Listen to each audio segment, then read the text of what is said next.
I am projecting an image from an artist I loved very much and I encountered as a doctoral student working on feminism and the body, and who was mentioned before by Claire. So I thought, as I talk in my response, or provocation, as it's called in this context, that I would project at least one image, which is relevant to what I have already prepared, having known Rebecca, who was a curator, who was a fellow at the university. I had invited her as a fellow at the University of Edinburgh, where I work, because of her work in the arts and relating to curatorial matters and so on, as she mentioned. And I had, of course, I was aware of what Rebecca would be speaking about. I knew less about Claire's talk. My response, nonetheless, I hope is relevant to both, and it is a question. What is a revolution? There are many ways to answer it, but I will go the way of dual power. Dual power was key to the shaping of the October Revolution as the complex pluralist refusal of Tsarist oppression, a refusal that entailed the dual power of the Duma, which would be the parliament, and the Soviets, the Soviet councils. I will not complicate matters here by arguing that if you add the Bolsheviks, you get a form of triple power. Dual power is complicated enough and also rare enough. The easiest way to understand it is if you think of the state as a power that can do things, but then say a huge municipal movement exists and the mayors that it elects and the councils it sets up constitute a second power that can oppose state power and actually does its own thing. Achieving such a condition, that of dual power, is very hard. Dual power arises at the intersection of political strategies and antagonistic social forces. Yet, I will refrain from speaking in the abstract and in relation to the past any longer. I will return to the present and the struggles that take place as we speak in other parts of the world, where for various reasons emancipatory revolutions have taken place. And I do this, of course, also as a response to what Rebecca has done, which is to study very closely one such revolution, that of Cuba. What can we learn then from people who actually took the immense risk to not just say enough, but turned from word to deed, possibly distrustful of the prospects of a passive revolution, in the famous phrase of Antonio Gramsci? The text I will quote from is titled, "A Letter to Intellectuals Who Deride Revolutions in the Name of Purity," published online in Monthly Review 10 days ago, on November 20th. It is signed by Roxanne Dunbar Ortiz, Ana Maldonado, Pilar Trova Fernandez, and Vijay Prasad, the latter two from the Tricontinental Institute for Social Research. The letter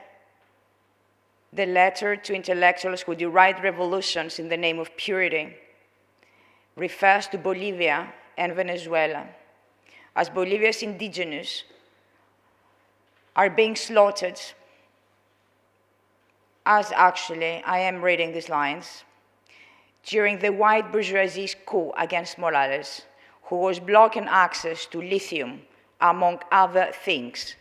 Guaido is trying again to topple Maduro in Venezuela, supported, and here I quote The Guardian, by Brazil's far-right president Jair Bolsonaro, Colombia's Ivan Duque, as well as the US and European powers such as, can you tell me which these powers are? The UK and Germany.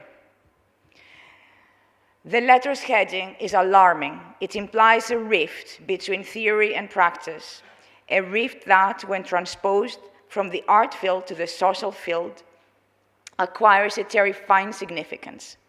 It was this rift that defined the course of things in Greece, where I come from, back in 2015, when the left was elected to government, but strangely did not exactly take power. And the reason was not only that the global capital, global capital unleashed hell on this local left, but also that this left found itself in conditions of dual power, as the structures that already existed in place permitted the right to retain its hold on power.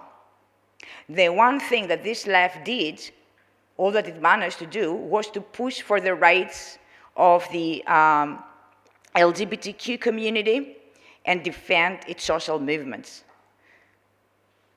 Global capital did not organize capital control to oppose this, but they organized capital controls to do everything else and take the government down. As the outcome of the dual power struggle was the grab of full power, state and non-state, by a revanchist right just last July, these rights are already, of course, under threat, the rights of gay and lesbian people, and to officially show just last week when a crucial amendment to the Constitution was voted down, since now the right has the majority. The rift between theory and practice means that there is no revolutionary theory that can guarantee the success of revolutionary practice. Here is why. A, because of us, imperialism, and I quote from the letter, revolutions and revolutionary processes seem to have been rooted more in the realm of necessity in Tsarist Russia, in China, in Cuba, in Vietnam, than in the realm of freedom in Europe and the United States. These revolutions and these revolutionary processes, such as in Venezuela and Bolivia, are made in places that simply do not have accumulations of wealth that can be socialized. The bourgeoisie in these societies either absconds with its money at the moment of revolution or revolution routines, or it remains in place but keeps its money in tax havens or in places such as New York and London. This money, the fruit of the people's labor, cannot be accessed by the new governments without incurring the wrath of imperialism. See how quickly the United States organized for Venezuela's gold to be seized by the Bank of London, and for the US to freeze the bank accounts of the governments of Iran and Venezuela, and see how swiftly investment dried up when Venezuela, Ecuador, Nicaragua, and Bolivia refused to abide by the World Bank's investor-state settlement mechanism. End of quote. Reason 2, because of us, again, democracy as voting. And I quote, "It was by winning elections and taking charge of state institutions that the Bolivarian Revolution was able to turn resources towards increased social expenditure on health, education, housing, and towards a direct attack on patriarchy and racism. State power in the hands of the left was used to build these new institutional frameworks that extend the state and go beyond it. The existence of these two forms, liberal democratic institutions and the socialist feminist institutions, has led to the bursting of the prejudice of fictitious liberal equality. Democracy, if reduced to the act of voting, forces individuals to believe that they are citizens with the same power as other citizens, regardless of their socioeconomic, political, and cultural positions. The revolutionary processes challenge this liberal myth, but they have not yet succeeded in overcoming it, as can be seen in both Bolivia and Venezuela. It is a struggle to create a new cultural consensus around socialist democracy, a democracy that is rooted not in an equal vote, but in a tangible experience of building a new society." End of my second and last quote. The lesson I'm learning from this, and which I think is relevant to both Rebecca's and Claire's talks, is that social movements are not necessarily political movements. This is highly relevant to the inability of setting in motion dual power, and as a result, we can only engage in passive revolution in our so-called realm of freedom, contrasted in the letter I just quoted from with the realm of necessity.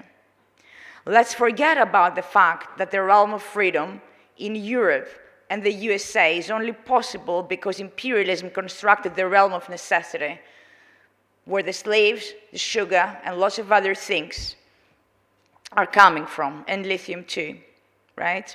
Let's just consider that the realm of freedom, as such, is under threat in the new pact between neoliberalism and authoritarianism, for some, even fascism. For how long will our passive revolution be tolerated? And what are we prepared to do when it won't be tolerated? Thank you.